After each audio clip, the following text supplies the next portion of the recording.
As per the game's website description, The Shore is a first-person story-driven game with an atmospheric environment and also narrations. You will encounter mysterious creatures and unravel the secrets behind them. There will be a strong element of horror and you will have to struggle to survive an unknown world that will make you question your own sanity. The Shore is a game that focuses on the mystery of the unknown on a forbidden island with horror elements. The whole story is based on the mythology that goes deep through Lovecraft's creations and beyond. This game was first initiated in October 2019 and the demo was just released this July 2020. In it, the player will experience the world through an immersive atmospheric gameplay.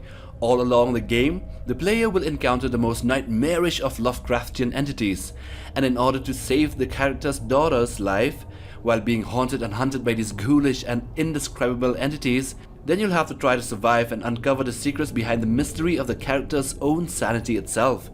Set in what is either a small island or a shoreline with a creepy lighthouse, the character must roam about and explore small landscapes filled with dead sailors, sharks and other marine creatures washed up to the shore. Then, at a certain area, portals and shortcuts to other sites will be available to the player.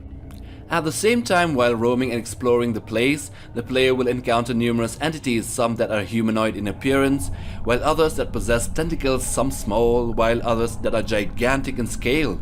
The inspirations for these monsters are taken from numerous of Lovecraft's works, and the authors that follow in his footsteps and expand the Cthulhu mythos. Some of them are taken from the works like The Shadow from over Innsmouth, while others from works like The Shadow Out of Time, and of course The Call of Cthulhu, and even from the Mountains of Madness. These horrific entities are brought to life by excellent CGI and artist renditions. Now, let's take a look at 7 of these. The Living Monolith. This is straight out of the mind of Lovecraft himself, a symbolic representation of all that is unnatural and that which is a prime example of cosmic horror. The name of this tall rock-like monster is unknown, so let's just call it the Living Monolith. The player encounters it while searching for his daughter, and after hearing an eerie voice that tells him that they can help each other out.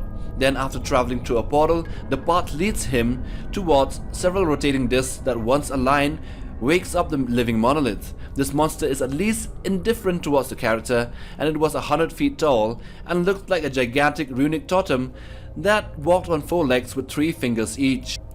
The Deep Ones. The creatures that look like humans and are the same size, but with skin that's very smooth and tough, and also strong and well-maintained physique. Well, I guess Cthulhu had a gold gym back in earlier. Well, they were described in a small paper that they had no eyelids and the eyes resembled that of a shark, and when spoken to they only hissed and growled like animals. Shh! It could only mean one thing in the Cthulhu mythos. Of course, these are the Deep Ones. I mean, I could be wrong, but let's just say that I'm 90% correct. These fish-like people are hostile and are seen in another picture photobombing a group of people. In the game, the player gets to axe 2 of these fishy-looking people to death. The Dark Young.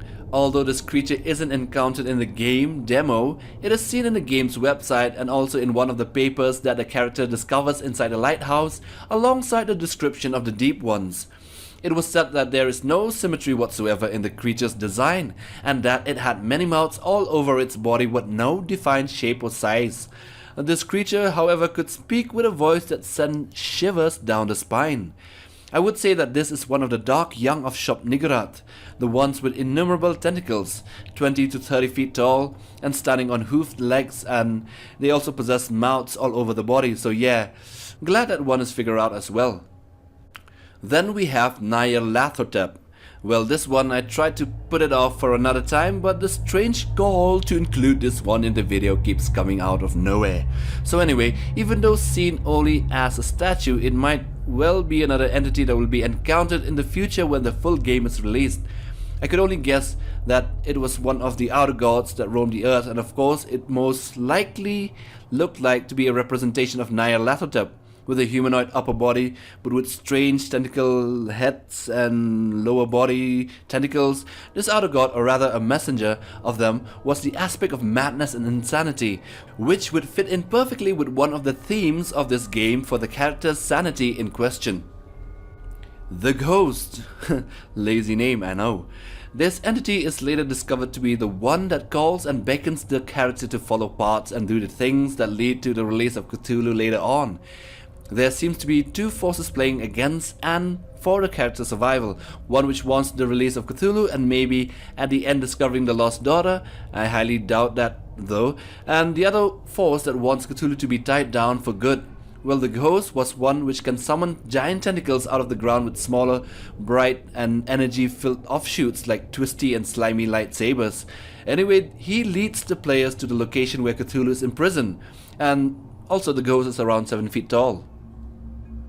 Shakthana Gotha. This creature is an original name and design of the game, and appears when the player is transported into a new dimension that is most likely the final part of the demo game. And given that it is a demo game, the real one would include many more scenarios and scenes before this one is unlocked. It appears to be the sole guardian of the lair where Cthulhu is imprisoned, or at least is slumbering. This creature is called Shakthana Gotha, appears to be walking and running on 5 or 6 very slimy and long legs like an insect, but with an upper body that has numerous attacking tentacles that spurt out from its mouth, lined with big dagger-like teeth. The size of this character is well over 15 feet tall and equally long. Then we have Cthulhu, and then we get to the big C himself, the Great Old One, the Sleeper of R'lyeh. Or rather, he's sleeping somewhere else in this game. Who would be a drag of the lair he was slumbering in is the mythical city of R'lyeh. So, in the game, the player submits an item called the Eye of the Watcher, and with that, he awakens the avatar of Cthulhu, which is no more than 30 feet tall. I was really kinda disappointed the first time, but then however, in the closing scenes of the game, a giant 200 to 300 foot tall Cthulhu resurfaces from the sea, and as we know, he has a huge head with glowing eyes and tentacles from his mouth. He also has a humanoid body with 2 gigantic wings, and that's that. I guess this game is full of tentacles.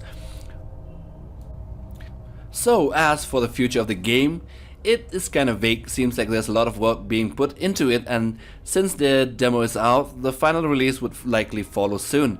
There's no official launch date yet, but the show is expected to launch on Steam sometime within 2020, probably in the winter months. Might be a hit if it's released on Halloween. Anyway, we hope to see more of these monsters and entities in the game, including the Outer Gods and more great old ones later this year. So stay home, stay safe, and subscribe for more monster videos. The slumbering god. Oh, that's Cthulhu. Yeah.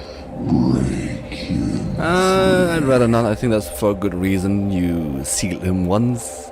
I'd rather not do things I'm not supposed to. Oh wait, I'm shooting, yeah. Hello, Mr. Cthulhu. Nice to meet you.